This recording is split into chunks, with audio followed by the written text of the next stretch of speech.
या श्रीस्वयं सुकृतिनां भवनेष्वलक्ष्मी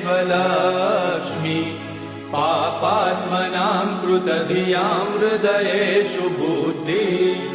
श्रद्धा सतां कुलजना प्रभवस्य लज्जा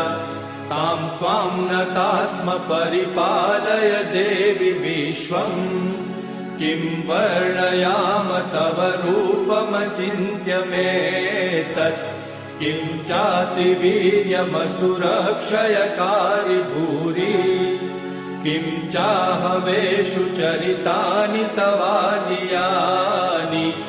सर्वेषु देवसुरदेवगणादिकेषु हेतु समस्त जगतां त्रिगुणापि दोषे न ज्ञायसे हरिहरादिभिरप्यपारा